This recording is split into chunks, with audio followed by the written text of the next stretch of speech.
você está na Rede Mundo Maior e este é o programa Ciência e Espiritualidade, hoje falando um pouquinho mais sobre a fascinante história de Chico Xavier e eu estou aqui no estúdio com o escritor Luiz Eduardo de Souza. Bom, Luiz, a gente falou um pouquinho das frases, né?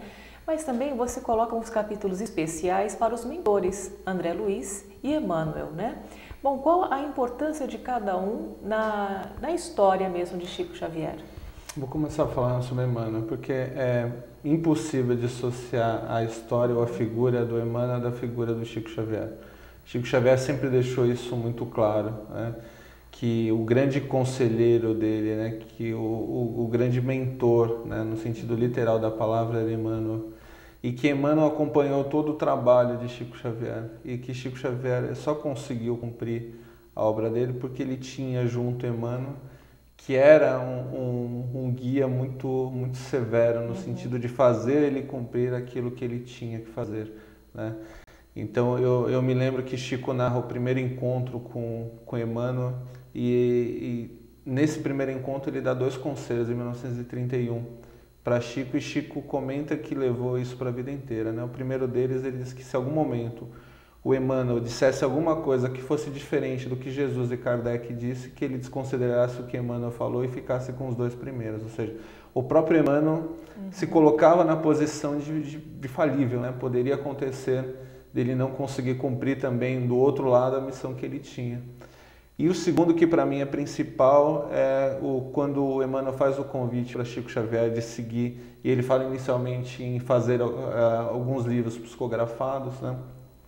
E o Chico pergunta, mas você acha que eu tenho condições de fazer isso? Você acha que eu estou preparado? Né? E Emmanuel fala, para isso você tem que seguir 3 premissas básicas, né? E ele fala para Chico Xavier. A primeira delas é a disciplina, e aí fica um silêncio, o Chico pergunta, e a segunda? E o Emmanuel fala, disciplina.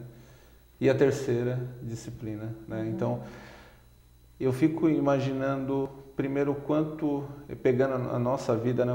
Quantas coisas a gente começa e para pela metade, quantas vezes a gente não tem disciplina suficiente, né? Ou qualquer percalço que tenha, qualquer outra coisa que a gente tenha que fazer, já complica a nossa missão. Muitas vezes até desistindo, né? Desiste, a gente desiste com uma facilidade, começa as coisas e desiste com uma facilidade do tamanho do mundo, né? E Chico Xavier precisou ter disciplina o tempo todo, né? Esse eu acho que é o principal ensinamento que Emmanuel poderia trazer para Chico Xavier, o quanto essa disciplina foi fundamental. E o Emmanuel era um espírito de um grande conhecimento, né? Por exemplo, das obras que Emmanuel psicografou diretamente para Chico Xavier, eu destaco 2 obras. De Emmanuel eu destaco uma obra que é Paulo Estevão, né? Para mim é o romance, assim...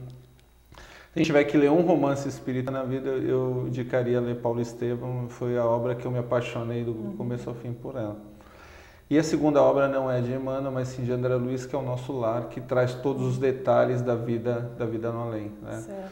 A grande diferença do André Luiz é que o André Luiz é o espírito que se comunica por intermédio do Chico Xavier, que mais parece conosco, né? O André Luiz chegou no plano espiritual numa condição de devedor, né? Ele passou 8 anos no umbral, né? Então, só que ele ainda assim ele conseguiu superar, né? Ele conseguiu começar a evoluir ou entender as coisas erradas que ele tinha feito e trouxe todo o ensinamento da vida no além. Então, para mim, o André Luiz ele vem mostrar para a gente assim, ó, qualquer um pode, qualquer um consegue, a gente precisa só seguir e perseverar. Com certeza. E André Luiz também, ele tem muito conteúdo científico, né? Que somente agora os cientistas, médicos estão conseguindo, lógico, com auxílio da tecnologia, estão conseguindo explicar coisas que foram ditas na década de 40, né? Isso prova mais uma vez, né, que a mediunidade de Chico estava além, né, da sua época. Sem dúvida, né? Quando a gente lê André Luiz hoje, muitas coisas fazem sentido, né? Em 1940, né, ou na década de 1940, quando começaram a sair as primeiras psicografias de André Luiz, pareciam obras de ficção científica, né, coisas totalmente idealizadas ali e que não faziam sentido para as pessoas que estavam vencendo aquele momento. Então, nesse sentido, as obras projetam um determinado futuro, né? E hoje a ciência vem trabalhando cada vez mais no sentido Hoje, por exemplo, várias instituições, como a própria Universidade de São Paulo, já tem núcleos para estudar esses fenômenos espirituais, né? Porque eles estão aí, e países até onde a reencarnação é aceita, né, com mais facilidade do que aqui, você tem uma série de estudos bastante consolidados que mostram crianças com 5, 6 anos com conhecimentos de outras que não vieram, obviamente, daquela existência, né? E onde a ciência já conseguiu estabelecer até associações a reencarnações anteriores, né? No Brasil ainda é um pouco incipiente, mas já começa a ter isso, já começa a ter essa comprovação. E hoje, quando você fala em reencarnação, quando você fala em vidas anteriores, não parece algo só associado a uma fé, a uma religião, ou algo que é dogmático, que é imposto, ou você aceita ou você não aceita. Já faz bastante sentido, e há pessoas que hoje já se dedicam a esse estudo para buscar uma comprovação científica.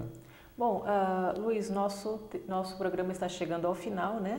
Mas você que está em casa, vale a pena. A fascinante história de Chico Xavier tem muito conteúdo, né, Luiz?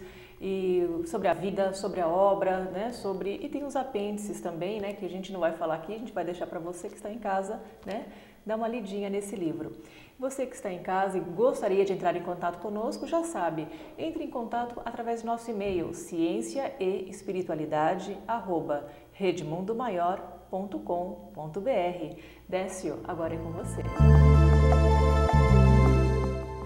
Muito obrigado, Giovana. Muito obrigado, Luiz Eduardo. Esse é Chico Xavier.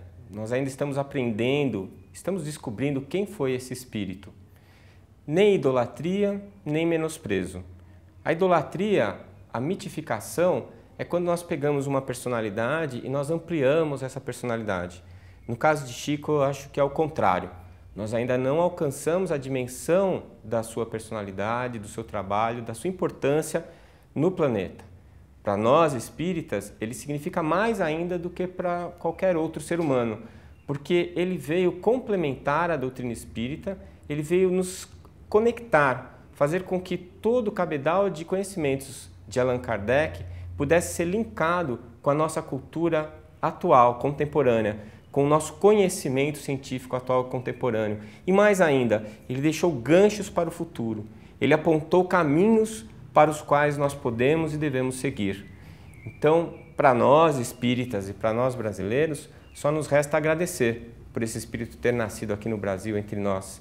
E nos resta ainda estudar muito para aprender e absorver cada vez mais esse tanto de informação e de conhecimento que ele nos deixou. A você que tem nos acompanhado por esses 6 anos no programa, a você que está conosco na TV Mundo Maior, meu muito obrigado, o obrigado da equipe da TV Mundo Maior e do programa Ciência e Espiritualidade. Espero vê-lo no nosso próximo programa. Até lá e muito obrigado.